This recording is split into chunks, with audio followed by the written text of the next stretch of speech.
I'd like to welcome the witnesses here and thank you for your presentations and indeed your paper. It is widely acknowledged that 26% of our workforce are currently unemployed or on pandemic unemployment supports of some type or other.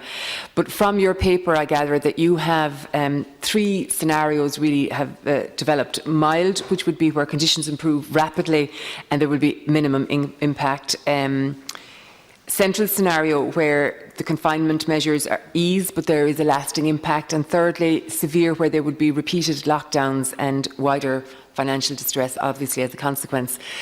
Would it be your view from discussions that are here this morning, but also very much so I think outside of this chamber too, that very contingent on really how the economy will develop and reboot itself over the next number of months and indeed years, very contingent on that is two aside from what you call financial stimulus, which I'll discuss later, very contingent to that also is the health management and the confidence that we as members of the general public will express in our local and indeed national economy.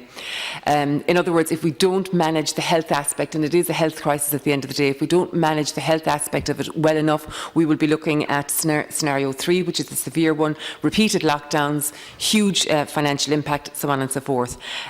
Equally so, if we as members of the general public don't express enough confidence to go to the local hotel, restaurants, pubs, whatever the case might be, then the economy loses. So my question really is, would you agree that that is hugely important, we'll say health management and behavioural economics or confidence of the general public, and how best to get that message out? Or I would actually suggest that that message is not getting out there, that we as members of the general public have actually a proactive role to play in the rebooting of the economy, aside from the financial stimulus. I think you're absolutely right. So the health outcomes are really critical. I think it's encouraging to see the news over the recent days of how things are improving, but also there are big questions about what might happen, for example, in the autumn, questions about a second wave. So that's really critical. And I think that also leads to the second point about confidence, that I think if the public is reassured about the health situation and that the authorities have the health situation well managed, even though they're fighting this very nasty virus, I think that will be very helpful for people going out. And it also speaks to having the right sort of measures in place so that when people go out, they're confident that things are safe and that they can go about their business. So I think all of that is very important.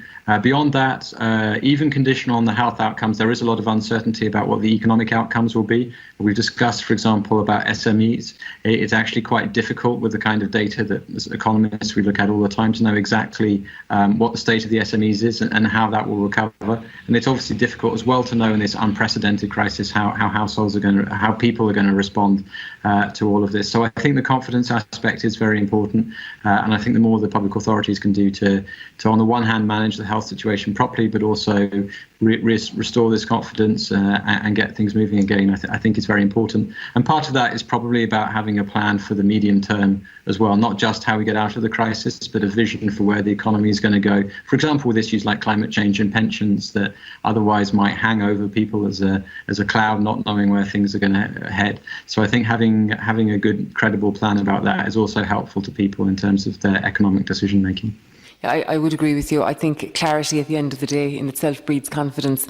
Could I also draw your attention to what you call in your paper the appropriate fiscal stance, and it has 3 phases, but significantly in that is the need for a fiscal stimulus. And we've spoken at length about the SMEs, hugely important. But I would also, I suppose, like to highlight, I come from County Kerry, which is a county that is hugely dependent on tourism, and indeed independent studies which show that we are the one county that has been most severely impacted by the COVID-19 pandemic because of our reliance on tourism.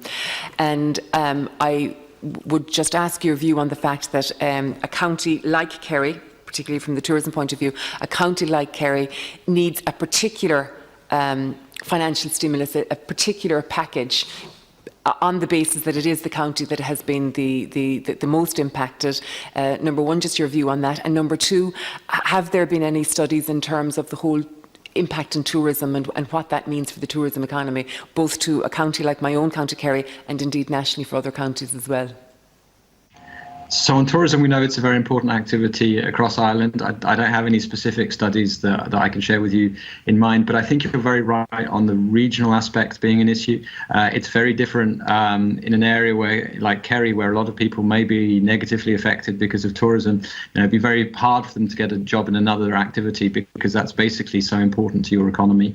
In a place like Dublin, if your company is doing something and suffers a bit more, maybe you can find a job in another sector more easily. So I think this regional dimension is very important, particularly to avoid lasting unemployment. And so I think putting money in, making sure that money reaches the parts where it needs to reach, which is partly these regions that are more impacted, I think is a helpful way of thinking about things. Thank you. And finally, okay, sorry, I see the time is out. No, if you have a short... very quickly, I just had one other point I wanted to make, just in terms of, from your paper, I gather that you are confident that we need not look to a route to a return to austerity, that with proper management, we're not looking at austerity. And indeed, you've pointed out that in 2.5 or to 2 to 3.5 years, if managed properly, we will be looking at returning to pre-COVID activity. Just wanted you to comment very briefly on that. Absolutely. So as we've discussed this morning, I think we're confident that we should be able to avoid the kind of severe and painful austerity with a negative impact on unemployment that people remember from 2008 and 2010. It doesn't mean that in that period from 2023 to 25, difficult decisions aren't going to have to be made. It doesn't mean it does mean that it's either some combination of higher taxes or reductions in some elements of spending will need to be envisaged in one way or another. So it's not going to be an easy period, but I think it is very, very different from what people would remember from 2008, 2010. And I hope that message is reassuring to people that as they see the debt rising to very high levels, that it doesn't mean that it will have the same consequences that it did in 2008, 2010. Thank you. Thank you.